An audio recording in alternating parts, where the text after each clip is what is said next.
Hey guys, good evening. कैसे हैं आप सब लोग। तो एकाग्रता सीए पर आप लोगों का बहुत बहुत स्वागत। और मैं हूं आपका दोस्त एडवोकेट जयेश भंडारी। अब बच्चे लोगों, लॉ की जब हम लोग बहुत प्रॉपर स्टडी कर लेते हैं देन हमारा टारगेट ये रहता है कि यार पेपर बहुत अच्छी तरह से हो जाए, और पेपर अच्छा होने के साथ साथ हमारे नंबर जो हैं वो भी बहुत बढ़िया तरीके से आ जाए, है ना।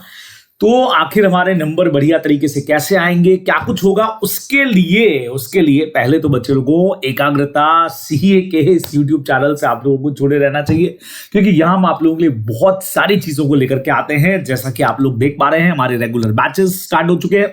इंडिया की फर्स्ट वर्चुअल लाइब्रेरी यहां से आपको मिलेगी, जिसको आप एक्सेस कर सकते हैं। फ्री नोट्स आप लोगों को यहाँ पे अवेलेबल होते हैं, और अड्डा 24/7 के ऐप पे हमारे जो पेड बैचेस हैं वो भी स्टार्ट हो चुके हैं बच्चे लोगों।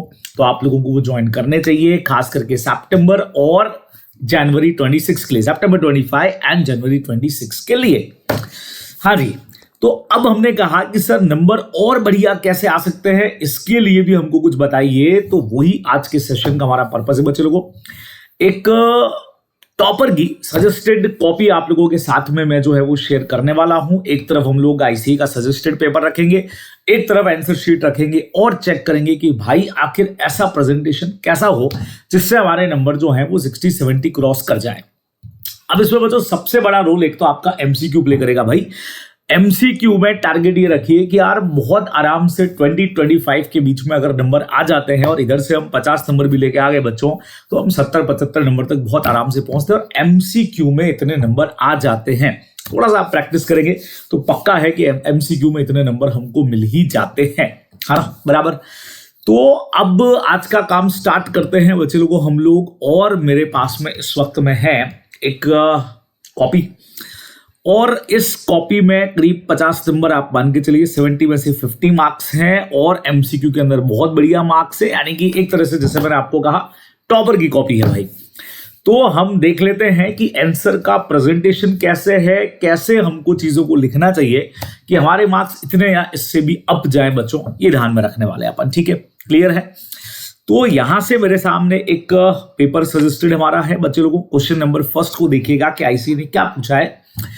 Amino limited has following equity share capital. बच्चों दो टाइप की, class 1 voting share each share के लिए, और 1 voting share for 5 share.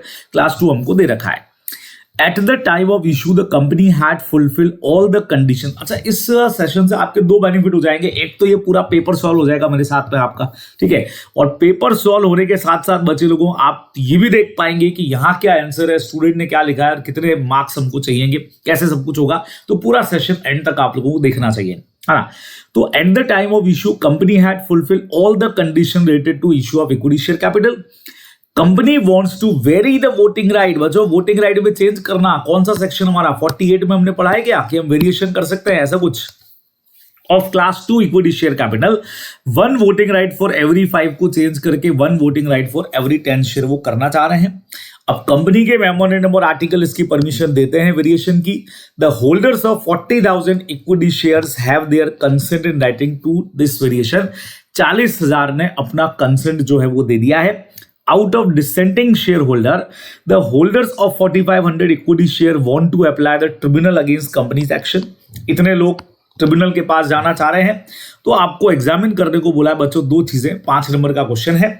Whether a company can change the right of shareholder and whether the dissenting shareholder can apply to the tribunal। ये अपना question है बच्चे लोगों, फर्स्ट वाला बहुत बढ़िया सा हमारा क्वेश्चन है। अब अगर आपको मैं सजेस्टेड दिखाऊं तो जैसा मैंने कहा था सेक्शन 48 पे जाएगा, है ना। अब इसमें पहला पॉइंट यही कहता है कि भाई अगर आप शेयर होल्डर के राइट्स में कोई भी चेंज करना चाह रहे हैं तो बिल्कुल मेमोरेंडम और आर्टिकल को देखिए। अगर वो प्रोहिबिट नहीं कर रहे हैं तो हम ऐसा वेरिएशन कर सकते हैं, अपने को पता है। अब इसके लिए चाहिए क्या होता है बच्चों, या तो उस कैटेगरी के शेयर होल्डर का 75% का अपने को रिटर्न कंसेंट चाहिए, है ना, सबको पता है, या अपने को पास करना पड़ेगा स्पेशल रेजोल्यूशन। दोनों में से कुछ भी अपन कर सकते हैं, ठीक है। देन उसके बाद में अगर एक के वेरिएशन करने से दूसरों के राइट्स पे इफेक्ट हो रहा है तो उनकी मीटिंग बुला के भी अपने को 3/4 की कंसेंट लेनी पड़ेगी, बराबर, अगर किसी और को इफेक्ट हो रहा है तो। अब डिसेंटिंग वालों के पास अगर 10% of issue share of that class है बचे लोगों, तो वो बाकायदा ट्रिब्यूनल को अप्लाई कर सकते हैं। और उस वक्त तक फिर ये वेरिएशन इफेक्टिव नहीं होगा जब तक ट्रिब्यूनल कंफर्म नहीं कर देता। ये सब सेक्शन 48 की बात है, बहुत बढ़िया तरीके से लिखी हुई है। अब पहले पार्ट में था 50,000 में से 40,000 एग्री हो गए हैं, पूरा अपने को तरीका बताना पड़ेगा। 80% एग्री है, इसीलिए यहां पे हम चेंज कर सकते हैं। क्या कहते हो बच्चों, है ना? उन्होंने अपना कंसेंट दे दिया है, तो उस केस के अंदर अच्छा, such change in the right of class 2 is not affecting the other class 1 पे तो कोई असर ही नहीं हो रहा है, उनके वोटिंग राइट तो सेम रहना है, उल्टा इनके कम ही हो रहे हैं, है ना? अब डिसेंडिंग वाले 10,000 हैं, 50,000 में से गए 10, और 10 का अगर 50,000 के हिसाब से देखा जाए बच्चे लोगों, तो 5,000 लोग कम से कम होने चाहिए। और ये लोग कितने हैं, मतलब 5,000 शेयर होल्डर होने चाहिए, ये 4,500 शेयर होल्डर वाले ये बच्चों, तो 10% नहीं है, तो ये ट्रिब्यूनल को अप्लाई नहीं कर सकते, है ना? तो 5 नंबर का क्वेश्चन है, 2 पार्ट पूछे गए हैं, तो मान के चलिए 2.5 नंबर जो है 2.5 वो पक्के से यहाँ पे दिया गया होगा, एक एक क्वेश्चन का मार्किंग, ठीक है। अच्छा, अब जो कॉपी में आपको दिखाने वाला हूं बेटा स्टूडेंट की, उसको फर्स्ट के ए में से 5 में से मिले हैं 4 नंबर, है ना? मैंने शीट अलग खोल ली है यहाँ पे मोबाइल पे मेरे, बार बार, ताकि अपने को चेंज नहीं करना पड़ेगा। तो अब देखिए, मैं आपको दिखाने जा रहा हूं कि स्टूडेंट ने अपना आंसर जो है वो लिखा कैसे है। ये देखिएगा बच्चों, ध्यान से देखना। सबसे पहली चीज तो ये समझ में आ रही है कि भाई साहब बहुत क्लियरली लिखा हुआ है और राइटिंग समझ में आ रही है ना? बहुत क्लियर मैटर लिखा हुआ है इन्होंने, रनिंग राइटिंग नहीं है इनकी मेरी तरह से, बराबर। और इन्होंने बिल्कुल क्लियरली चीजों को लिखा हुआ है एज पर सेक्शन 48। अगर आप सेक्शन देते हैं तो जैसे मैंने कहा था, बढ़िया बात है, देना चाहिए, ठीक है। तो ये अगर सेक्शन दे रहे हैं तो भैया अच्छी बात, बराबर से। तो ये इन्होंने देखो सेक्शन 48 दिया है of companies act.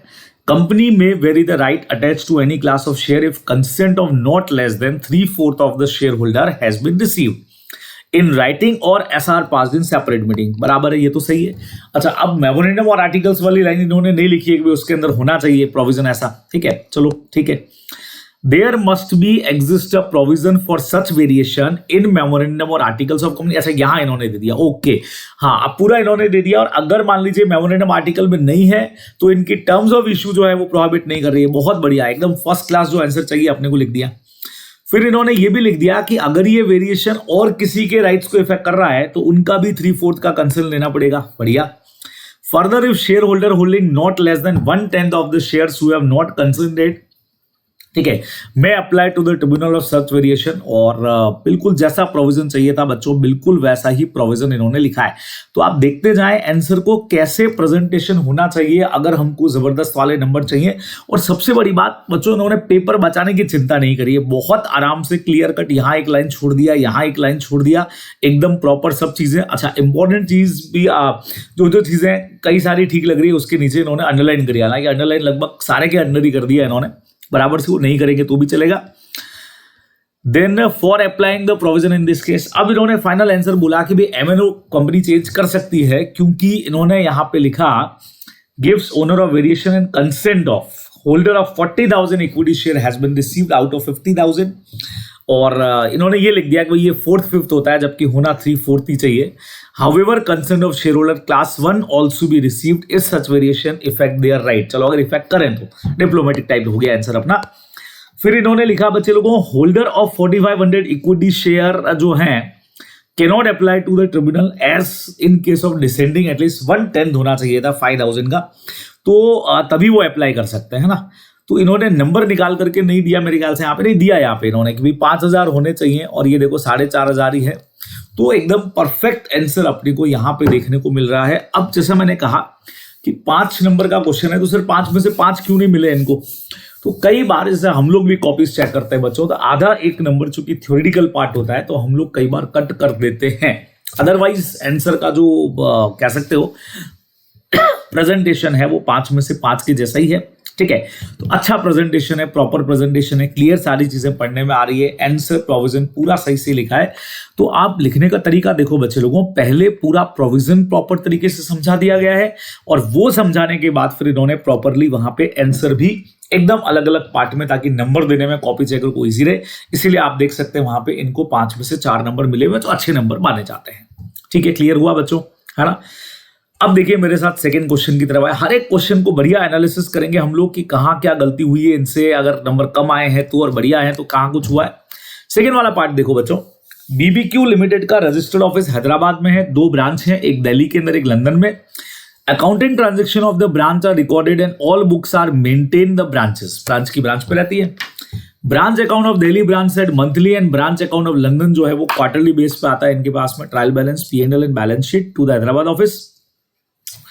One of the assistant of the audit team Mr. Naveen raised the issue that branches of the company are maintain books and records at branches, so it default for maintaining the proper books of account at the registered office. आप वहां maintain नहीं कर सकते, जबकि section 128 permission देता है।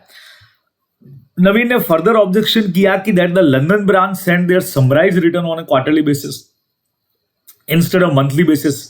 You are requested to analyse, अच्छा उन्होंने बोल दिया क्वार्टरली बेसिस पे भेजना है जबकि मंथली बेसिस पे देने चाहिए, उसका आर्ग्यू है।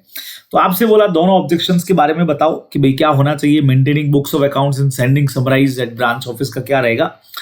तो अब इसका आंसर 128 के अंदर अपने को गिवन है बच्चों, क्या कहते हो। Provision of 128 require that every company books of accounts जो भी है वो मेंटेन करेगी रजिस्टर्ड ऑफिस पर, लेकिन जो बुक ऑफ अकाउंट में भी kept at such other place in India, जहां बोर्ड चाहे वो ही अपना कंसेंट ये तो कि एसआर पास करना पड़ेगा। और 128 में एसआर नहीं, इसमें तो सीधा आप और भी कहीं मेंटेन कर सकते हैं, बस आपको 7 डेज के अंदर आरओसी को इन्फॉर्म करना पड़ेगा। पूरा प्रोविजन इन्होंने लिखा, ठीक है। तो in the given case the books of accounts of BBQ should be prepare and maintain and registered office in Hyderabad. Same can be maintain at the respective branches, अगर बोर्ड ऑफ डायरेक्टर डिसाइड करे और साथ में 7 days के अंदर notice दे दे तो आप वहां पे भी मेंटेन करके रख सकते हैं। ये आंसर में होना चाहिए था।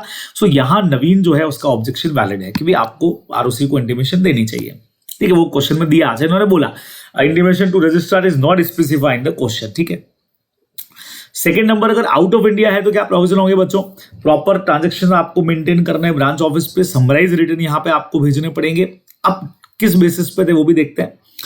As per rule 4 the summarise return of the books of account of the company kept and maintain outside of India registered office पे भेजोगे क्वार्टरली इंटरवल से, क्लियर बोल दिया है, ठीक है, बराबर। तो यहां पे भी इन्होंने आई थिंक क्वार्टरली भेजे हैं, तो यहां नवीन का जो ऑब्जेक्शन है वो वैलिड नहीं है। इस तरीके से 2 पार्ट में अपना आंसर जो है वो एकदम लिखा जाता है, ठीक है ना, क्लियर मैटर है। 2 पार्ट में आंसर लिखा जाएगा। अब आइए इनको कैसे नंबर मिले हैं, ये स्टूडेंट ने अपना आंसर कैसे लिखा है बच्चे लोगों। देखिए आज के सेशन के 2 फायदे आपको हो रहे हैं। एक, पूरा पेपर आप मेरे साथ में सॉल्व कर रहे हैं और साथ में आपको ये भी पता लग रहा है कि यार स्टूडेंट आंसर किस तरीके से दे रहा था, ठीक है। अब ये वाले में अभी आपको यहां से दिख भी जाएंगे, इनको मिले हैं 5 नंबर का क्वेश्चन है लेकिन 3 ही मिले हैं, 2 नंबर का 2 है भाई। देखें कहां हुए प्रेजेंटेशन। एज पर 128 इन्होंने लिख दिया companies required to maintain books of accounts each year and accrual basis के ऊपर डबल एंट्री सिस्टम जो 128(1) में लिखा हुआ है उन्होंने पूरा लिख दिया। Above condition deem to be satisfy in case of branch, proper books branch maintain करेगी, समराइज रिटर्न यहां पे वो सेंड करेगी। In case assistant of audit team mister Naveen object that books of accounts of branch being maintain at branch is not registered office, default है। और London branch summarise form पे भेज रही, दोनों क्वेश्चन इन्होंने साथ में कर दिए। As per the fact and provision both the contention of Naveen are wrong, यहां पे मामला थोड़ा सा हमारा गड़बड़ है, बराबर। इन्होंने बोल दिया भाई दोनों ही कंटेंशन गलत हैं उनके, जबकि अपने को पता है एक सही था एक गलत था, ठीक है। A branch office is allowed to maintain books of accounts at branch instead of registered office provided that summarized written यहाँ पे आप भेज दो। और there is no provision in the Companies Act that summarized written जो है वो monthly basis पे भेजे जाने चाहिए। वो तो बात आपकी सही है, लेकिन पहले वाले में यहाँ पे गड़बड़ हो गया कि और भी कहीं मेंटेन कर रहे हो तो 7 डेज के अंदर बता दो। तो यहाँ इस वजह से both the objection are correct. तो बच्चों इसमें भी जैसे अपन मानते हैं 2 क्वेश्चन थे 2.5 नंबर का, एक मान करके चलिए, एक तो बिल्कुल ही गलत हो गया और एक सही चला गया, तो वहां इनको 3 नंबर अलॉट हुए हैं। तो ये जो इसका मतलब समझो आपके नंबर 2 जगह पे करते हैं, या तो आपने सेक्शन ही रॉन्ग लिखा है तो वहां आपको अपना नॉलेज मजबूत करना पड़ेगा। सेकंड नंबर आपका प्रेजेंटेशन प्रॉपर नहीं है, तो अब यहां स्टूडेंट का चलो प्रोविजन रॉन्ग हो गया एक जगह पे, लेकिन प्रेजेंटेशन करने का तरीका अभी भी वही है जो फर्स्ट क्वेश्चन में था। एक बढ़िया तरीका प्रेजेंटेशन का दे रखा है बच्चों, ये अपने को ध्यान में रखना चाहिए, तो अच्छा तरीका है, ठीक है। क्लियर, बात समझ में आ रही है। अब इन्हीं का थर्ड वाला क्वेश्चन चेक करते हैं बच्चों, क्या बोला गया है। थर्ड वाला क्वेश्चन भी देखो आप मेरे साथ में, ये देखिए mister L was employed as fashion designer of elegant textile public limited company Gurugram में है India during the financial 23-24 he had effectively provided his services for 183 days. क्या बात है, during the above set period. FEMA का question लग रहा है। Mister H the HR manager of Jeff fashion limited offered him to a better employment opportunity. तो 2/4/24 को भाई साहब इंडिया से बाहर चले गए हैं और एम्प्लॉयमेंट के लिए चले गए हैं बच्चे लोगों। PROI की कैटेगरी में आना चाहिए, है ना। 30/4 को आए हैं फैमिली के पास रहने के लिए, उससे कोई फर्क नहीं पड़ता। तो पहला नंबर फैमिली फंक्शन भले आप अटेंड करो, कोई फर्क नहीं पड़ेगा। ये बंदा जिस दिन बाहर गया 2 तारीख से, उसी दिन से ये पर्सन मान लिया जाएगा PROI। अच्छा, इंस्टेड ऑफ वेकेशन अगर वो इंडिया में आकर के वापस जॉब ही ज्वाइन कर लेता 30/4 को, तो क्या करना, तो वहां से वापस वो PRI मान लिया जाता है ना। ये अपने को पता है। 4 नंबर का क्वेश्चन है और इसका आंसर पहले आप यहां से देख लो। 4 में से करीब बच्चों 3.5 नंबर मिले हुए हैं इस स्टूडेंट को बराबर। तो समझ लो कि इसका मतलब बढ़िया किया है। तो foreign exchange management act starting point अपन ने समझा दिया 183 डेज वाला। फर्स्ट पार्ट बच्चे लोगों 2/4 से इन्होंने दिया है ही return India for 10 days family function, इससे कोई फर्क नहीं पड़ेगा। और बाहर गया है तो बट ऑब्वियसली PROI माना जाएगा। इंडिया में अगर वापस आकर के जॉब ज्वाइन कर लेता है तो उस दिन से उसको PRI मानेंगे। डायरेक्ट अपना आंसर था। 4 मार्क का क्वेश्चन है ना मेरे ख्याल से, है ना। चलिए देखते हैं स्टूडेंट ने क्या लिखा है बच्चों।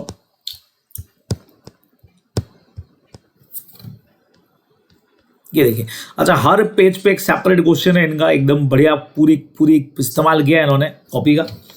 As per provision of the FEMA, आप स्टार्टिंग पॉइंट बच्चे लोगों को इतना थ्योरी वोरी की जरूरत नहीं, डायरेक्ट पॉइंट पे आ सकते हैं।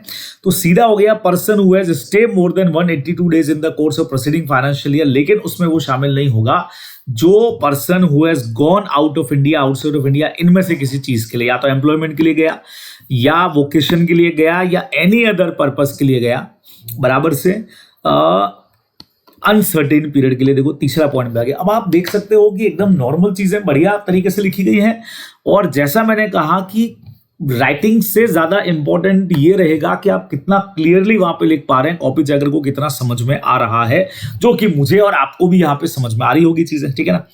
सेकेंड नंबर, एक पर्सन जो इंडिया में आता है और स्टे करता है, इन चीजों के अलावा अगर किसी वजह से आ रहा है वो, ठीक है, तो एम्प्लॉयमेंट के लिए आ रहा है या इन चीजों के लिए आ रहा है, बराबर से ये सब इन्होंने यहाँ पे वही कंडीशंस जो आप लोगों ने पढ़ी हुई हैं वो भी इसने दे दी, सारी दे दी। क्या बात है। जबकि ICA का मैंने आपको आंसर दिखाया था बच्चे लोगों को, इवन ICA के आंसर में जितनी चीजें उससे ज्यादा इन्होंने यहाँ पे लिखी है। On applying the provision L shall be a person resident outside of India, क्योंकि वो एम्प्लॉयमेंट के लिए बाहर चला गया था, लेकिन ये भाई साहब इंडिया के अंदर आ गए थे तो ये रेजिडेंट इन इंडिया माने जाएंगे। तो बिल्कुल परफेक्ट आंसर लिखा गया है। 4 में से 3.5 नंबर मिले हैं बच्चों, बहुत अच्छे नंबर है। 4 में से 4, मैंने कहा ना कई बार थ्योरी में पूरे नहीं मिलते, स्टार्टिंग पैरा वैरा प्रॉपर नहीं होता, तो ठीक है, इतने मार्क्स बहुत मोर देन सफिशिएंट है। तो इस तरीके से आंसर का प्रेजेंटेशन किया जाएगा, ये आप लोगों को ध्यान में रखना चाहिए। देखो आज के सेशन में अपन बात ही कर रहे हैं कि भाई साहब इतनी तैयारी करने के बाद भी एग्जामिनेशन तक पहुंच रहे हैं तो कैसे पहुंचेंगे। तो पूरा वीडियो लास्ट तक देखना, एक एक आंसर मैं आपको यहाँ पे शो कर रहा हूं कि भैया स्टूडेंट ने आंसर को कैसे लिखा है, क्या मेहनत करी है, कैसे प्रेजेंटेशन आंसर का होना चाहिए, है ना, बराबर है।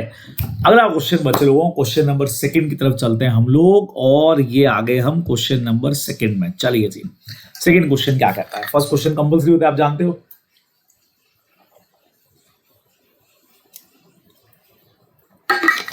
रिमेनिंग 5 में से कोई भी 4 क्वेश्चंस करने रहेंगे। तो referring to the provision of companies act answer the following queries. पहला, what type of resolution to be pass and maximum number of person to whom offer by private placement. क्या बात है, SR पास करना है, 200 लोगों को इन्वाइट कर सकते हो, सेक्शन 42 से जाएगा। नॉन अलॉटमेंट अगर किया तो 60 डेज में अगले 15 दिन विदाउट इंटरेस्ट, फिर 61 डेज से इंटरेस्ट 12%, वो वाला पॉइंट बच्चों। In case of share were allotted within the requisite allowed time, when can company can utilize the fund received from the private placement। भैया अलॉटमेंट कर दो, उसके बाद यूज करो ना, कौन मना कर रहा है ना। 5 नंबर का क्वेश्चन है बच्चों, हालांकि 3 पार्ट है, पता नहीं कैसे डिवाइड किए होंगे इंस्टीट्यूट ने, बाकी तो 6 नंबर का क्वेश्चन होता तो ज्यादा बेटर रहता, पर चलो कोई बात नहीं भाई, कैसा ऐसे ही करे। ये देखिए, तो यहां हमने आंसर समझा दिया है, SR पास करना पड़ेगा, बिल्कुल सीधा सा है।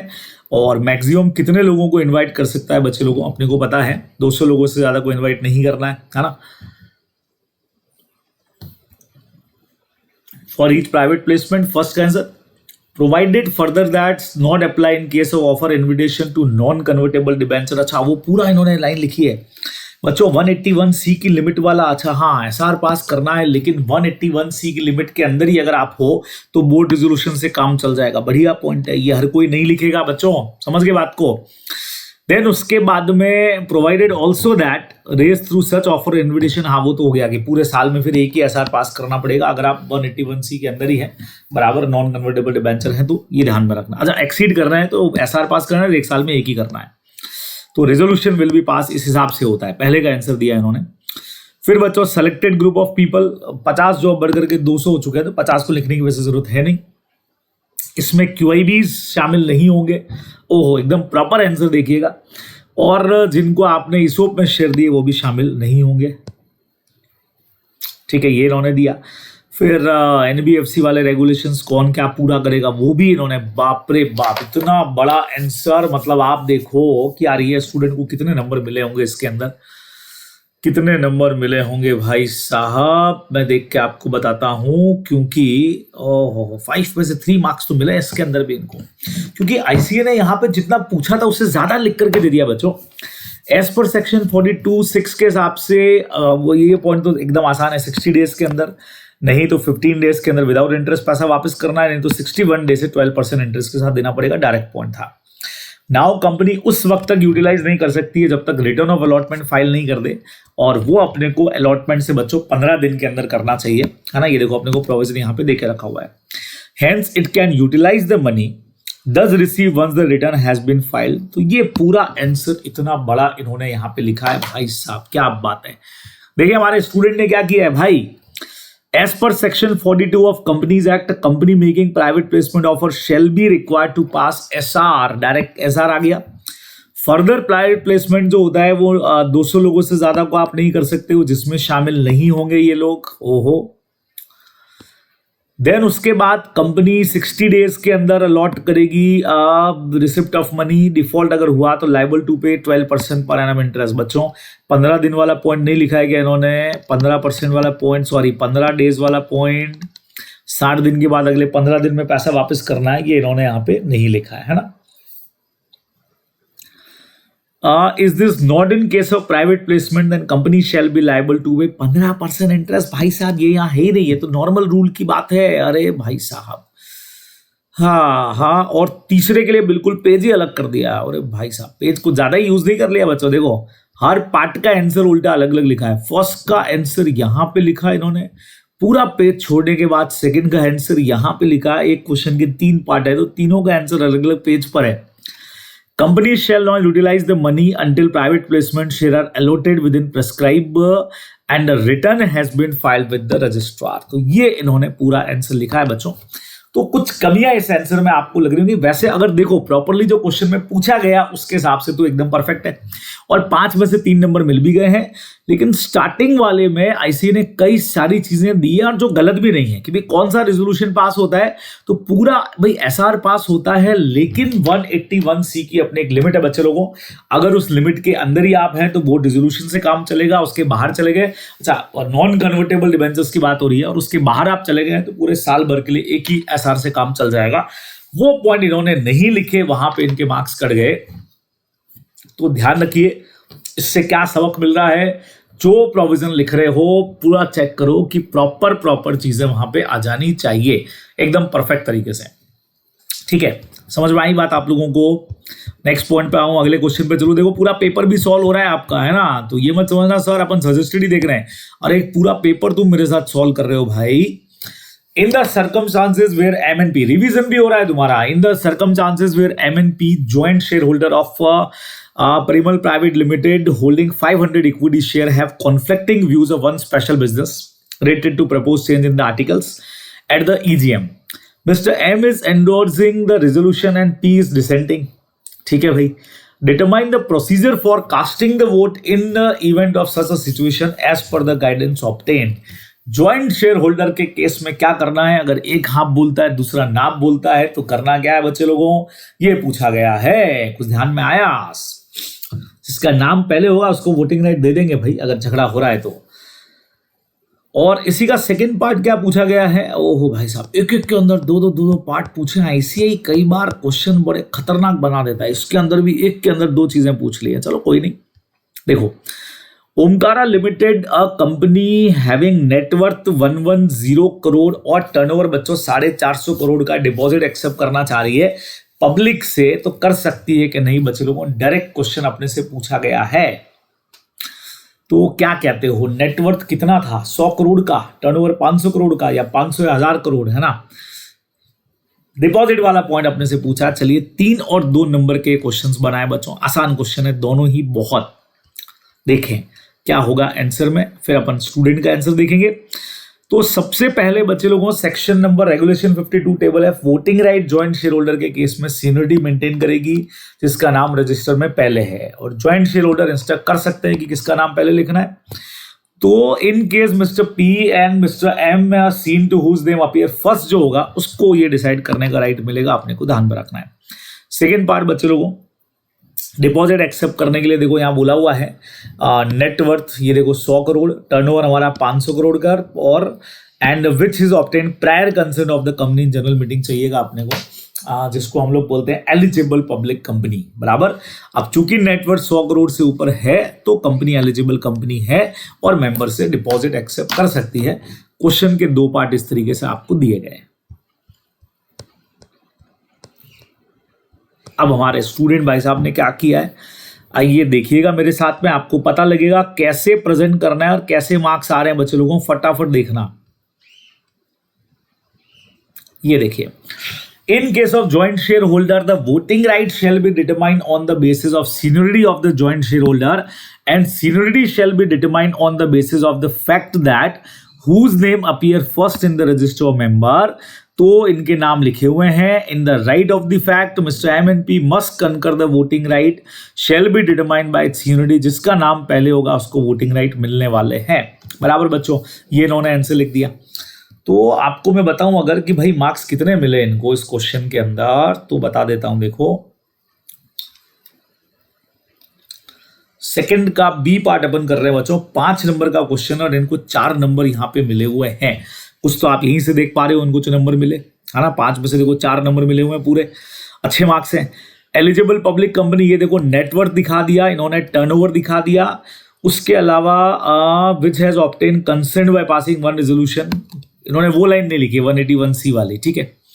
Hence, Omkara Limited can accept deposit from the public as it is an eligible company। 110 crore की है तो बिल्कुल ले सकती है।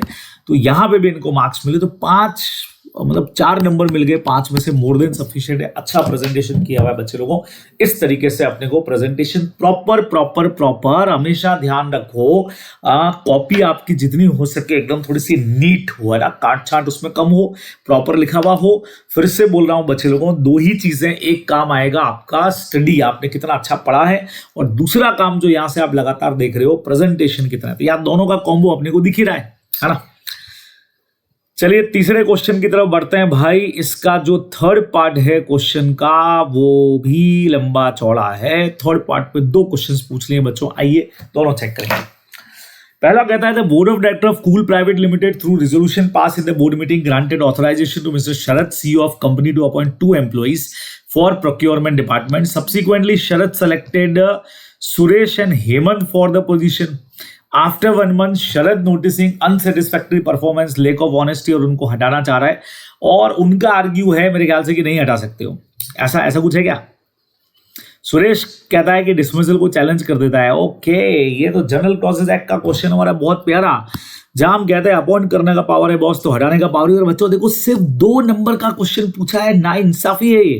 2 नंबर का एक और है, अगेन जनरल क्लॉजेस एक्ट का है, जहां चेक इशू किया है, डेट ये है बच्चे लोगों, और मेरे ख्याल से वो वाला क्वेश्चन है। बैंक लास्ट डे के दिन छुट्टी का दिन आ गया है, तो फिर अपने को नेक्स्ट वर्किंग डे पे जाना पड़ेगा। आई थिंक ऐसा क्वेश्चन इसके अंदर होना चाहिए।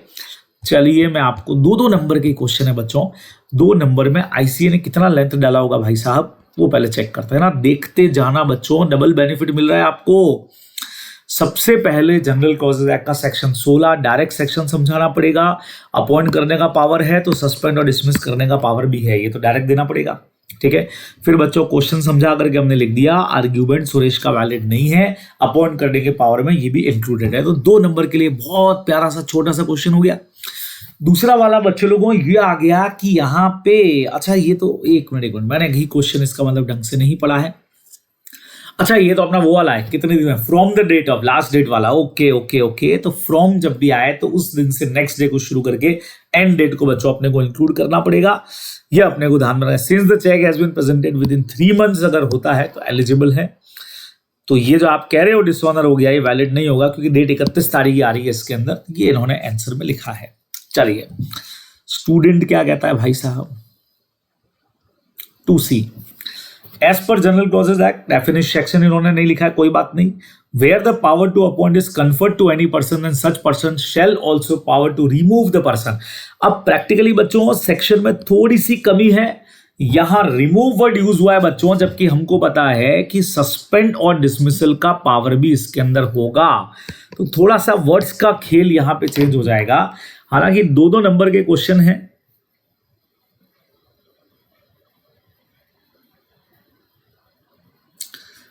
बच्चे लोगों को सरप्राइज करोगे आप, 4 में से 4 नंबर मिले हुए हैं भाई साहब, जबकि इसमें डिस्मिस और सस्पेंड वर्ड इन्होंने यूज किए ही नहीं है। इन्होंने लिख दिया रिमूव। मतलब मैं होता तो मैं थोड़ा सा इस आंसर को देखता कि भैया डिसमिस वर्ड किधर है, सस्पेंड वर्ड किधर है, ठीक है। तो यहाँ पे सीधा सीधा सा यहाँ जो कंटेंशन है सुरेश का वो रॉन्ग है। अपॉइंट करने का पावर है तो रिमूव करने का पावर भी है बच्चे लोगों। 2 में से 2 नंबर, 4 में से 4 नंबर मिले हुए हैं इधर, ठीक है। अगला क्वेश्चन भी देखो कितने मिले, ये देखो 4 में से 4 नंबर पूरे, समझ रहे हो। अगला क्वेश्चन भी इसी तरह का, चेक इशू किया है, सेम ऑन 31/3 हो रहा है, बैंकिंग आवर्स हैं, कहाँ फ्रॉम वाली चीज लिखी है क्या इन्होंने कहीं। On applying the provision of general clauses act dishonouring cheque is invalid 3 months expired from, ये देखो इन्होंने लिख दिया फ्रॉम 3 months अगर लिखा है तो, ठीक है। तो पूरे में से पूरे नंबर मिले हैं।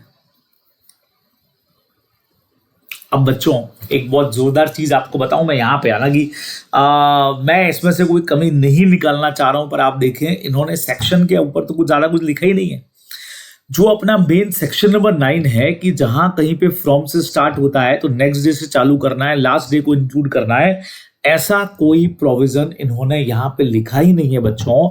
लेकिन फिर भी 4 में से 4 नंबर मिले हुए हैं।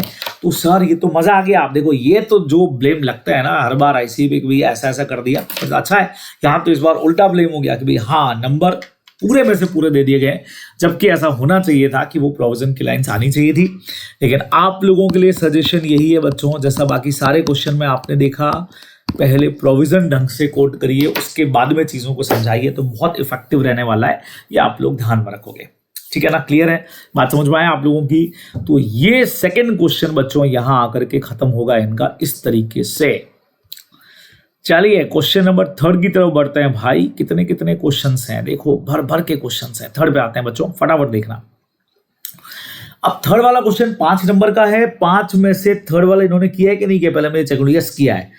5 में से बच्चों 4 नंबर अलॉट हुए हैं, क्या बात है भाई, तो अच्छा ही किया होगा। Bonus share is a distribution of capitalised undivided profit, identity and value capable of being bought and sold in reference to the above elaborate and pre requested. Bonus share के बारे में बच्चों सेक्शन नंबर 63 का पूरा detail पूछ लिया गया है। तो बोनस शेयर की प्री रिक्वेस्टेड पॉइंट्स अपने को जितने भी हैं बच्चों सारे लिख देने चाहिए, ज्यादा कुछ है नहीं। 6 पॉइंट्स दिए हैं, आपका सीधा सीधा आंसर बन जाएगा, बहुत इजी वाला। ये देखो इन्होंने भी लिखा है क्या। अब 63 में देखो इन्होंने कैसे लिखा, सोर्सेस क्या होंगे उसके बारे में लिख दिया। फिर इन्होंने बाकी चीजें, आर्टिकल्स होना चाहिए, रेजोल्यूशन कौन सा पास करना है, वैसे आजकल एसआर बोला जाता है, ठीक है। ड्यूज पेमेंट में डिफॉल्ट नहीं होना चाहिए, not default in borrowing of loan वगैरह में, फाइनेंशियल इंस्टीट्यूशन के अंदर शेयर्स फुल्ली पेड अप होने चाहिए, पार्टली पेड अप शेयर है तो फुल्ली पेड अप में कन्वर्ट करोगे। बढ़िया पॉइंट्स लिखे हैं, लगभग सारे पॉइंट्स इन्होंने कवर किए हैं बच्चों। और एक्स्ट्रा लिख दो तो भी कोई खास फर्क नहीं पड़ेगा, जैसे रिजर्व वगैरह का पॉइंट इन्होंने लिखा, ठीक है ना। तो 5 में से 4 नंबर ठीक प्रेजेंटेशन है, कोई टेंशन नहीं। नेक्स्ट क्वेश्चन देखें। नेक्स्ट क्वेश्चन कहता है भाई, अच्छा ये तो आंसर है,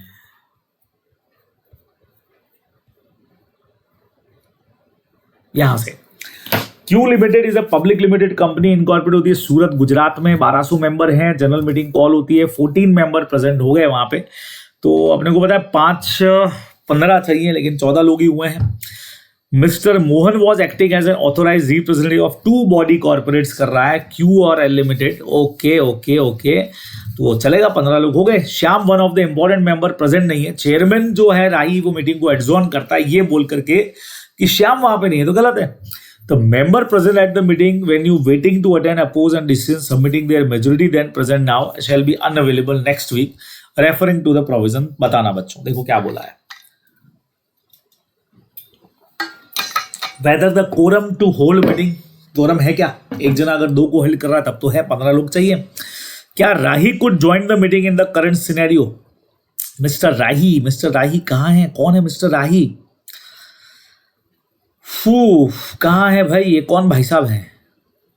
अगर मिस्टर राही कुड, अच्छा, adjourn the meeting in the current, chairperson है भाई। ओके, खाली ये आर्ग्यू दे करके कि श्याम एब्सेंट है और नेक्स्ट वीक पे कर दिया जाए, ये तो कुछ ठीक नहीं लग रहा है बच्चे लोगों। बी का आंसर क्या कहते हो? आओ चेक करते हैं ना, पेपर भी साथ में हो रहा है तुम्हारा सॉल्व। 103 हमको बताए 515 और 30 का हमारा रिक्वायरमेंट है, और एक जना अगर एक से ज्यादा बॉडी कॉर्पोरेट का रिप्रेजेंटेटिव है तो उसको 2 मेंबर माना जाता है, और मेंबर पर्सनली प्रेजेंट का मतलब प्रॉक्सी जिसमें काउंट प्रैक्टिकली नहीं होते हैं, समझिएगा। कोरम तो है, 15 लोग वहां पे चाहिए बच्चों, 14 वहां पे है, और इनमें से एक जना 2 कंपनी को रिप्रेजेंट कर रहा है, तो एग्जैक्ट 15 नंबर हो रहा है, तो कोरम तो प्रेजेंट वहां पे है। एक एजम्पशन इन्होंने लिया, it is assume that these 14 person are inclusive of mister Mohan, है ना। सेकेंड पॉइंट बच्चों, गिवन सिनेरियो में श्याम एब्सेंट है, तो इस बेस के ऊपर आप मीटिंग को एडजॉर्न नहीं कर सकते हैं, भले ही कोरम, क्योंकि वहां कोरम प्रेजेंट है। सीधा क्वेश्चन दे दिया बच्चे लोगों। तो इस क्वेश्चन में भाई को कितने नंबर मिले हैं देख लिया जाए बच्चों। 3.5 नंबर मिले, 1.5 नंबर कटा है 5 में से, 3.5 नंबर। ऐसा क्या किया भाई, नंबर कम क्यों आए? ये देखो, मिनिमम कोरम बता दिया इन्होंने कि कोरम की डेफिनेशन दे दी, कोरम का मतलब मिनिमम नंबर ऑफ मेंबर, फिर कितने कोरम में होने चाहिए बच्चों वो इन्होंने दे दिया। In case of public company member more than 1000 but up to 5000, 15 member personally present चाहिएगा। इन दिस केस 1200 मेंबर हैं, 14 member were present in person, authorise representative है और also member. In the light of provision and fact quorum was present at the meeting, बच्चों लिख दिया देखो इन्होंने, और उसका रीजन भी बढ़िया लिखा है। देखो हर चीज का प्रॉपर प्रेजेंटेशन है। कंपनी का ऑथोराइज रिप्रेजेंटेटिव 2 माना जाता है, इस हिसाब से 2 पर्सन माना जाएगा मिस्टर मोहन, और वहां पे कोरम है। Second number, mister Rahi chairman adjourn the meeting as Shyam who is an important member of company was not present at the meeting. Rahi adjourn नहीं कर सकता है, बिल्कुल सही आंसर लिखा गया है, कोरम, क्योंकि वहां पे कोरम प्रेजेंट है।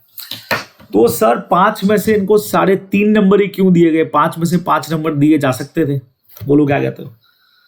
सजेस्टेड में और इसमें ज्यादा कोई डिफरेंस नहीं दिखेगा आपको ना, उल्टा कई सारे क्वेश्चन में डिफरेंस था, वहां नंबर एक तरह से देखो तो बराबर हो गए। जहां भी 4 में से 4 दिए ना, मुझे लगता है कि वहां कम आने चाहिए थे और यहां पूरे आने चाहिए थे, तो यहां कम कर दिए, तो लगभग हिसाब बराबर कर दिया। बच लो, इसमें कई बार क्या होता है, जैसे सेकेंडरी स्टैंडर्ड का एक रेफरेंस हो गया, हो सकता है इसके मार्क्स उन्होंने कट कर दिए हो, है ना। तो इस तरीके से कुछ चीजें हैं। फिर इन्होंने पर्सनली प्रेजेंट वर्ड का देखो यहाँ पे मीनिंग समझाया है। तो खैर इतना अगर अपन नहीं भी जाना चाह रहे हैं तो कोई बात नहीं है, सेटिस्फैक्टरी नंबर 5 में से 3.5-4 नंबर तक आ रहे हैं, तो हमारा काम यहाँ पे ठीक दिख रहा है बच्चे लोगों, अपने को ध्यान में रखना है, ठीक है ना। चलिए, तो ऐसे प्रेजेंटेशन होगा। सी कहता है what are the differences between interpretation and construction in the legal context, how do these 2 concept. अच्छा, इंटरप्रिटेशन और कंस्ट्रक्शन थ्योरी क्वेश्चन बच्चे लोगों, 4 नंबर का प्योर थ्योरी क्वेश्चन है। स्टडी मैथ से एज इट इज अपने को कॉपी मारनी पड़ेगी। यहां मेरे ख्याल से ये फंस गए, आई थिंक।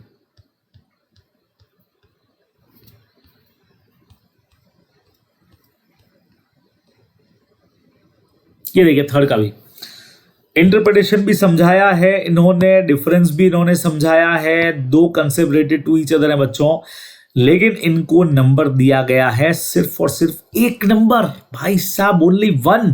तो ये तो आंसर देखना पड़ेगा बच्चों, सुनना। अब देखो कम नंबर आए तो वो चेक करने की चीज है, वैसे भी आप जानते हो इनमें थोड़े से अपने नंबरों का पंगा रहता है। The two-term interpretation and construction are used interchangeable to denote the process adopted by the court to ascertain the meaning of legislative from the word which is expressed these two terms.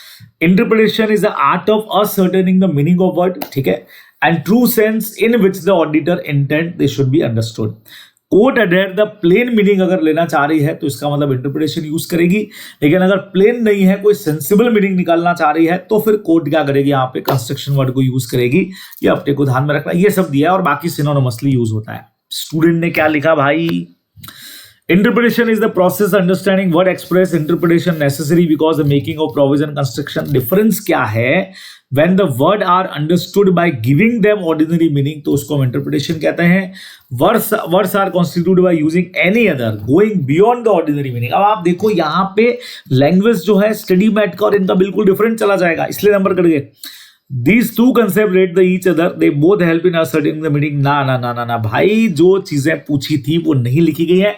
तो आप लोगों के लिए guideline क्या, आप लोग जब भी पढ़ेंगे प्रॉपर तरीके से स्टडी मटेरियल को अदर लॉज के लिए, कोई भी बुक से आप पढ़ रहे हो, तो बच्चों मैं ये नहीं कह रहा हूं कि अदर लॉज में लैंग्वेज कॉपी मारो आप, लेकिन कम से कम जो कीवर्ड्स हैं वो आपको देने चाहिए थे। जैसे it is an art of ascertaining the meaning, ये कीवर्ड टाइप हो गया है ना, जो आज मैंने भी पढ़ा तो मेरे दिमाग में क्लिक करेगा, वहां पे ऐसी लाइन नहीं है तो अपने मार्क्स कटने वाले हैं, है ना। देन प्लेन मीनिंग अगर नहीं है तो इंटरप्रिटेशन काम करेगा, और कोर्ट डिसाइड कब करेगा कंस्ट्रक्शन को, जहां पे उनको लग रहा है कि यार इंटरप्रिटेशन से काम नहीं चलेगा, है ना।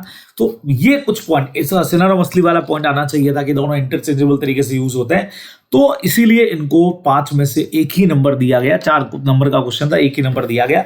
ये बच्चों थोड़ा सा आप लोग ध्यान रखोगे। तो फिर से बोल रहा हूं, जनरल क्लॉजेज एक्ट और इंटरप्रिटेशन जब आप पढ़ो तो मैंने आपको कहा था क्वेश्चन बेस्ड रिवीजन करिए, क्वेश्चंस को याद करने की कोशिश करिए, ज्यादा आपको मजा आएगा, ठीक है, एकदम परफेक्टली तैयार भी हो जाएंगे।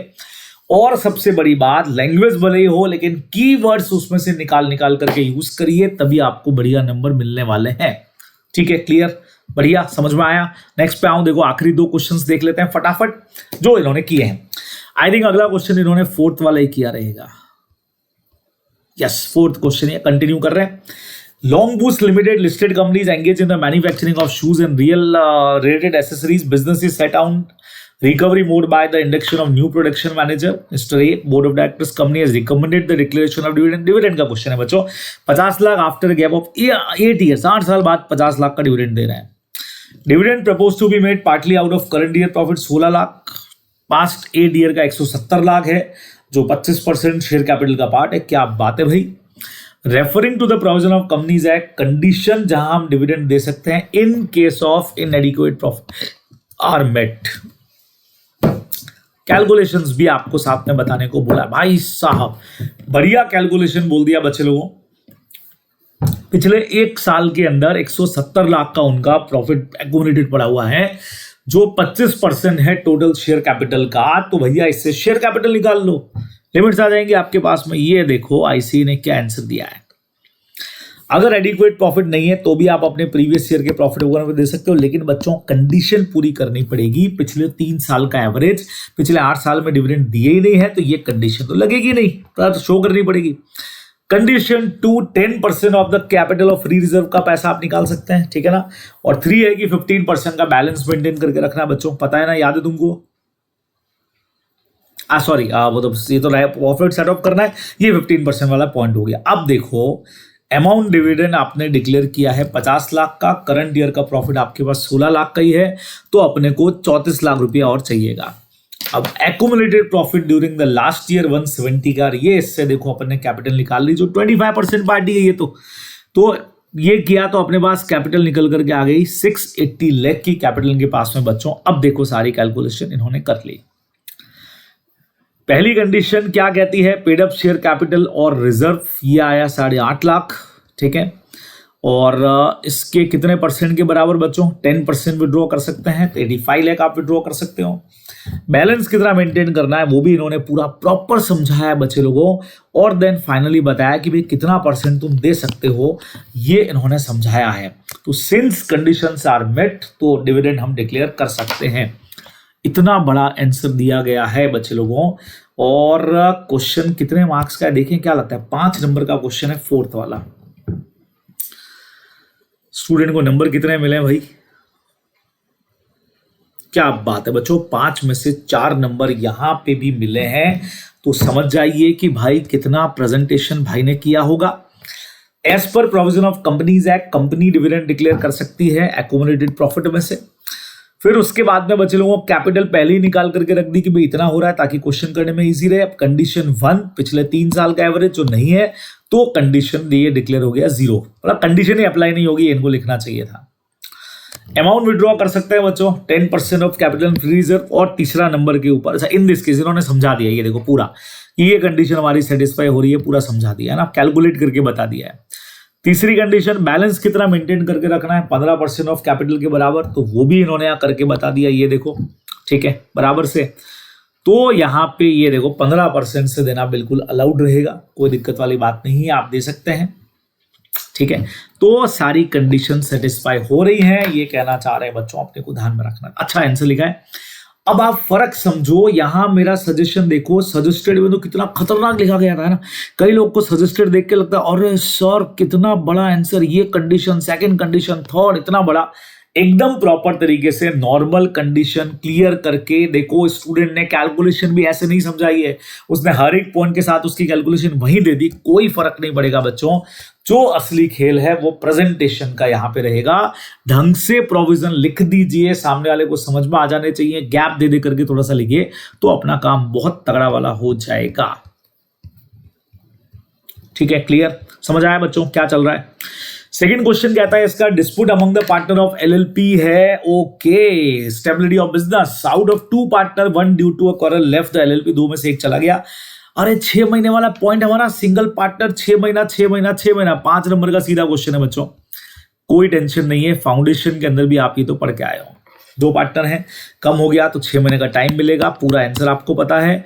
अकेला चला नहीं पाएगा, नहीं तो अकेला ही रेस्पॉन्सिबल होने वाला है। स्टूडेंट ने क्या लिखा चेक करें,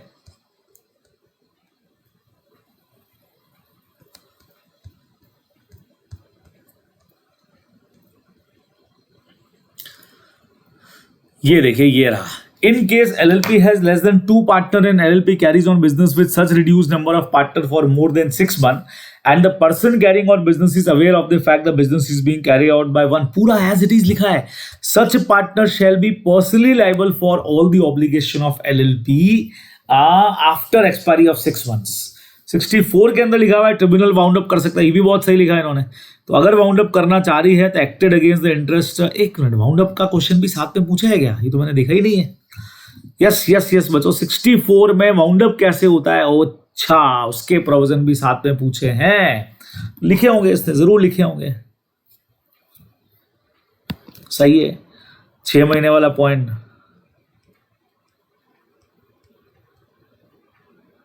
जस्ट एन इक्विटेबल क्राउन, तो number of member is reduce below, there are 2 implication, single partner liable for all the डेब्ट हो जाएगा, और ट्रिब्यूनल जो है वो वाउंड अप का ऑर्डर कर सकता है। अरे भाई साहब आंसर तो बहुत बढ़िया लिखा है बच्चे लोगों, मार्क्स मेरे ख्याल से 3.5 ही मिले हैं,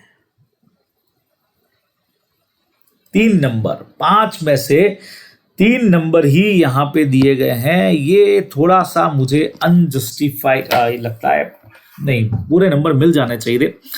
बढ़िया आंसर का प्रेजेंटेशन है, अब आप खुद भी, ये भी इसको मैं दूसरे तरीके से बताऊं बच्चों, इतना बढ़िया लिखने के बाद भी देखो नंबर कट रहे हैं, तो अगर हमने और गड़बड़ लिख दिया तो भाई साहब नंबर किधर हमारे चले जाएंगे, है ना, गड़बड़ हो जाएगी सारी।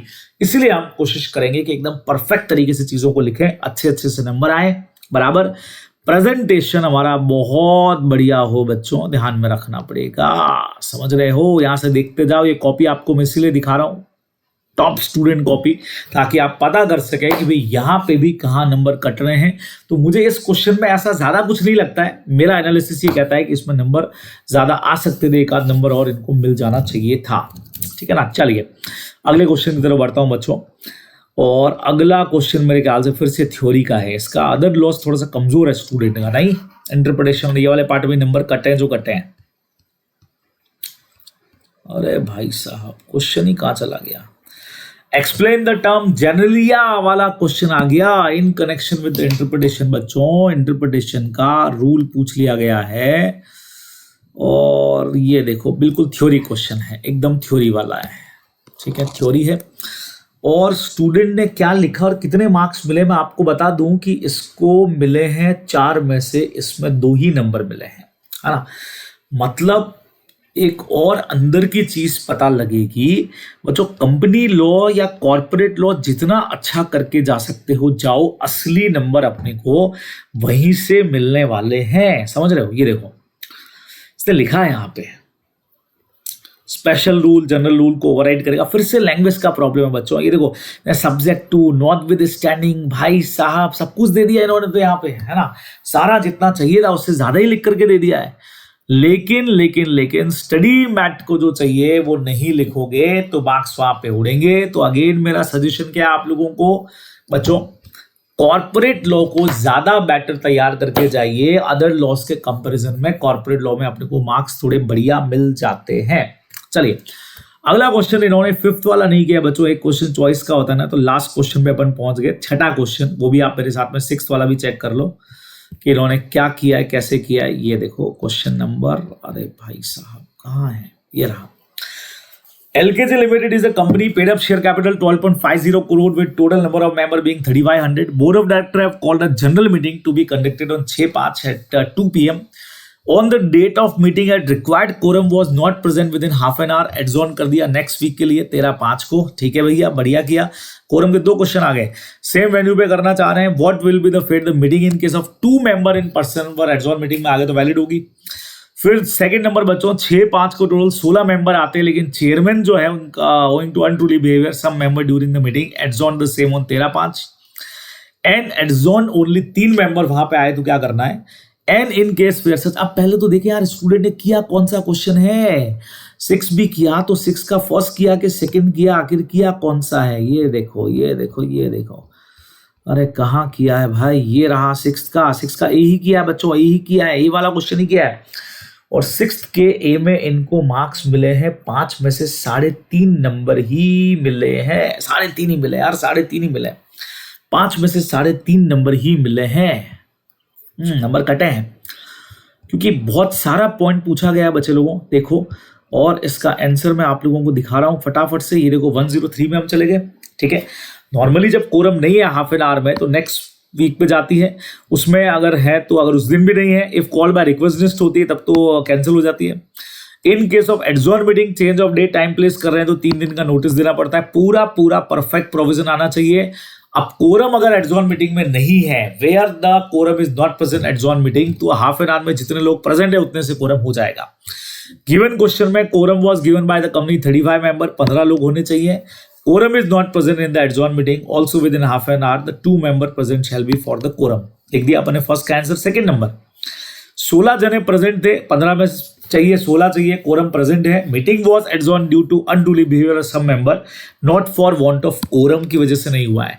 तो said meeting only 3 members in person were present, तो 3 member shall not constitute the quorum, hence shall stand further adjourn हो जाएगा। बच्चों फर्क मतलब क्वेश्चन समझना, देखिए कोरम की वजह से अगर मीटिंग एडजॉर्न होती है तो रूल ये है कि एडजॉर्न मीटिंग में जितने लोग होंगे उतने से मीटिंग हो जाएगी। लेकिन एक कोरम की वजह से नहीं हुआ है, सेम मीटिंग आपने वापस बुलाया, आप उसी वक्त 3 लोग ही वहां पे हैं तो फिर से एडजॉर्न हो जाएगी, ध्यान में रखना है। If the quorum is not present within half an hour from time appointed for holding a meeting, company if call by the request list अगर है तो कैंसिल हो जाएगी। वही पॉइंट जो अपने से पूछा गया था। चलिए इन्होंने क्या लिखा, कंपनी शैल नॉट, हाय ये क्या हुआ, 6th का ए, अच्छा एक हो अपन ने ये पढ़ा, इन्होंने सेकंड वाला पार्ट किया। अरे भाई साहब इन्होंने सेकंड वाला पार्ट किया बच्चों, ओहो मैंने वो और वाला पॉइंट तो देखा ही नहीं ना, सेकंड पार्ट किया इन्होंने। पर ये कोई बात नहीं, क्वेश्चन डिस्कस हो गया, ठीक है। हाँ जी, सेकंड पार्ट है बच्चों, इनकम टैक्स अथॉरिटी बुक्स को वापस ओपन करना चाह रही है तो सिंपल 130 का क्वेश्चन है। वॉलंटरी रिवीजन अगर करना चाह रहे हैं तब तो बच्चों अलग अलग प्रोविजन, एक 130 एक 131, ठीक है। How many proceeding year, 8 years के, अच्छा रिवाइज कितने साल के कर सकते हो, ओपन करना है तो 8 साल, रिवाइज तो 3 साल का ही होता है। याद आ गया आपको आंसर, 130 131 दोनों पूछे हैं क्या, आइए देखते हैं फटाफट से आंसर। ये देखिए 130 में रीओपन बुक्स कर सकते हैं, इनमें से कोई भी ऑर्डर कर सकता है कि भैया बुक्स को रीओपन किया जाए और रिलेवेंट पीरियड पिछले 8 साल का रीओपन हो सकता है। सेंट्रल गवर्नमेंट के ऑर्डर से ज्यादा के लिए मेंटेन है तो ज्यादा के लिए हो सकता है बच्चों। फर्स्ट क्लास पॉइंट था। सेकंड नंबर 131 का हमारा सेक्शन था बराबर कि हाँ भाई आप रिवाइज कर सकते हैं, पिछले 3 सालों का ही कर सकते हो, अलग से भी यहाँ पे क्वेश्चन आ गया, ये अपने को ध्यान में रखना चाहिए, ठीक है ना। ये आंसर था। इन्होंने कैसे लिखा, reopen recast, okay, reopen the books and recast financial statement, ऐसा। ये देखो ये देखो ये देखो, थोड़ा सा reopen the books in accounts and recast financial statement, recast financial statement unless application is made income tax, ये वाला पॉइंट आ गया। Tribunal is satisfied that the books of accounts are prepared fraudulent manner, affairs of the company were mismanage हुआ है, such application must rate to financial statement of क्या लिखा है, 8 financial year preceding the current financial year unless otherwise specified by the central government। इसमें थोड़ा सा detail वाला point था। If in case of any investigation made against the company and central government give order बराबर से, तो अपने को यहाँ पे ध्यान में रखना पड़ेगा। बहुत सीधा सीधा से हमारा कंसेप्ट है, ठीक है, कि भाई अगर सेंट्रल गवर्नमेंट इस तरह का ऑर्डर दे, अगर ज्यादा इन्वेस्टिगेशन के केस में ज्यादा मेंटेन करने के लिए, तो ज्यादा आप चेक कर सकते हो। फिर 131 आया बच्चे लोगों, बोर्ड को लगता है फाइनेंशियल स्टेटमेंट कंफर्मिटी में नहीं बने हैं या बोर्ड रिपोर्ट नहीं बनी है, बिल्कुल सही है, तो ट्रिब्यूनल को अप्लाई कर सकते हैं रिवाइज करने के लिए। बहुत सही लिखा है, सच फाइनेंशियल स्टेटमेंट और board report shall not be revise more than once in a financial year, ये भी सही है बच्चे लोगों। और ये हो सकता है 3 के लिए, बहुत फर्स्ट क्लास लिखा हुआ है, लेकिन जहां एक आध पॉइंट हटा वहां मार्क्स कट गए हैं। अदरवाइज प्रेजेंटेशन देखते जाइए बच्चों, 2 चीजों पे फोकस करो। एक तो सर राइटिंग अच्छे से समझ में आ रही है और बहुत क्लियर कट लिखा है, सेक्शन का प्रेजेंटेशन बहुत सही है, तो समझ लो आपको मार्क्स बढ़िया मिल जाएंगे। समझे कि नहीं समझे? चलिए अगले क्वेश्चन की तरफ बढ़ेंगे हम लोग फटाफट से। देखो 2 क्वेश्चन इन्होंने और किए रहेंगे। Who will sign the audit report in case of proprietary concern अगर है या फर्म है तो कौन करेगा? How the qualification in the audit report will be dealt by the auditor, कैसे अपने को लिखनी पड़ती है, ठीक है। Explain the provision related to expert consent, हम प्रोस्पेक्टस में जब इंक्लूड करते हैं तो उससे रिलेटेड क्या प्रोविजन होना चाहिए बच्चों, ये देखिए, इसका आंसर भी मैं आपको दिखाने जा रहा हूं। ये देखिए, सबसे पहला 145 के हिसाब से साइन तो ऑडिटर करेगा, ठीक है, और any other document in accordance with provision 1412 in case of firm LLP is appointed as an auditor, only the person जो CA having COP होगा वही साइन करेगा, अपन ने पढ़ा है 141 में भी, ठीक है। क्वालिफिकेशन, ऑब्जर्वेशन और कमेंट अगर अपने को लिखना है एडवर्स इफेक्ट वाले, mention in the audit report shall be read before the general meeting, हमारा तरीका होता है, ठीक है। अब इसका सेकंड पार्ट, सर 388 में कहां पहुंच गए अपन? 388 बच्चों, 388 में पहुंच गए ये तो अपन बच्चों। 388 किसका क्वेश्चन है ये, पहले वो भी देख लीजिए बराबर। ये देखो 388 यानी कि कौन सा, फॉरेन कंपनी का क्वेश्चन है भाई। फॉरेन कंपनी के क्वेश्चन के लिए इन्होंने ये पूरा आंसर यहां पे लिखा हुआ है सेकंड पार्ट का, ठीक है, समझे। आइए इनको कितने मार्क्स मिले पहले ये देख लें।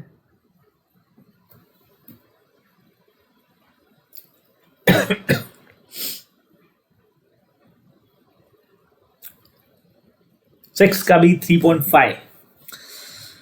हाँ आइए देखते हैं बी पार्ट में इन्होंने क्या आंसर लिखा है। It shall be the day of auditor to prepare audit report and such audit report shall be, individual है तो चार्टेड अकाउंटेंट करेगा, valid certificate of practice firm है बच्चों तो sign by partner who is chartered accountant for practice, observation, qualification और comment made by the auditor on functioning company shall be read before meeting. बहुत बढ़िया बच्चे लोगों।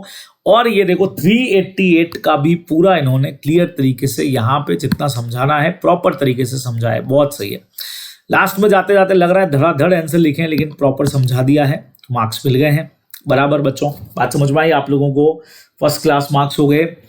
अब आखिरी पॉइंट आया 6 का सी नंबर, वो भी देख लीजिएगा। फेमा का क्वेश्चन मुझे लग रहा है, देख लेते हैं। ये देखिए 3 चीजें पूछी हैं, 4 नंबर का क्वेश्चन है, 4 में 3 पूछ लेते हैं। Commission to the agent, remittance for consultancy के लिए क्या तरीका है, और रीएम्बर्समेंट ऑफ प्री इनकॉर्पोरेशन बच्चों। बहुत सीधा सीधा करंट अकाउंट ट्रांजेक्शन के लास्ट वाले में अपने को सारे पॉइंट्स जो हैं वो देके रखे हुए हैं। डायरेक्ट आंसर है और देखें स्टूडेंट ने आंसर कितना प्रॉपर लिखा और मार्क्स कितने लेकर के आया भाई, अभी देख लेते हैं। ये देखो, ये आया हमारा पहला प्रोविजन, ठीक है।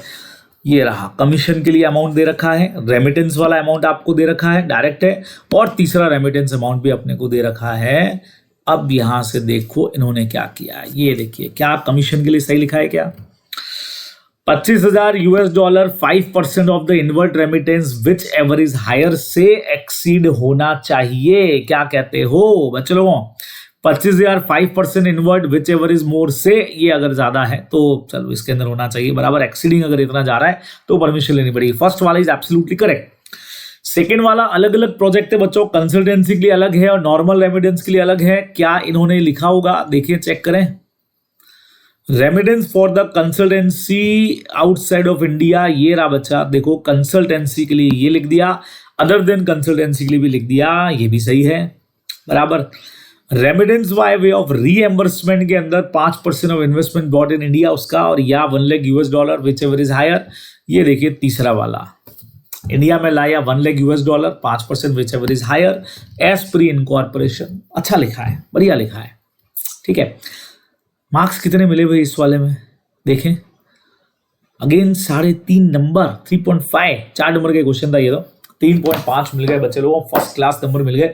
ऐसा नहीं लगा कॉपी चेकर का फेवरेट है 3.5, 3.5, 4, 5 में से भी 3.5, 4 में से भी, ये तो बहुत अच्छा क्वेश्चन किया है। तो अब इससे क्या सबक देखने को मिला बच्चे लोगों? पूरा सेशन का सबक क्या, एंड में जाकर के एक पेपर हमने पूरा कर लिया। सेकंड नंबर, कॉपी बहुत, अगर एग्जाम्पशन चाहिए तो एक तो वहां पे सारे प्रोविजन अच्छे से पढ़े हुए होने चाहिए। सेकंड नंबर, जब आप वहां आंसर को लिखो, पढ़ तो सभी लोग रहे हो, तो एकदम नीट तरीके से आप देख सकते हो पूरी कॉपी में कहीं पे अपने को काट छांट नजर नहीं आएगी। फिर एकदम क्लियर गैप दे करके परफेक्ट तरीके से लिखो।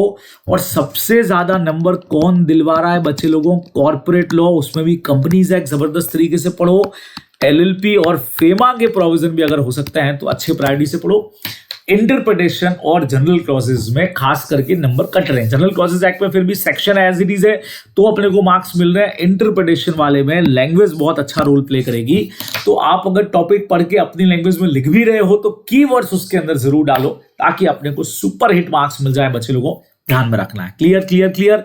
तो ये था आज का हमारा सेशन, आपको ये बताने के लिए कि अगर एग्जाम्पशन चाहिए भाई तो कैसे लेकर के आ सकते हो। पूरा एक पेपर सजेस्टेड मैंने आपके साथ डिस्कस कर लिया, तो 1 पंथ 2 काज हो गए, एक पेपर भी डिस्कस हो गया और हमने ये भी सीख लिया कि एग्जाम्पशन कैसे लाना है। चलिए एग्जाम्पशन के लिए सब लोग तैयार, लगातार बने रहेंगे आप हमारे एकाग्रता सी के यूट्यूब चैनल पर। बहुत धांधू जबरदस्त हम लोग पढ़ने वाले हैं, ठीक है। फिर मुलाकात होती है बच्चे लोगों, तब तक के लिए tata bye bye, take care.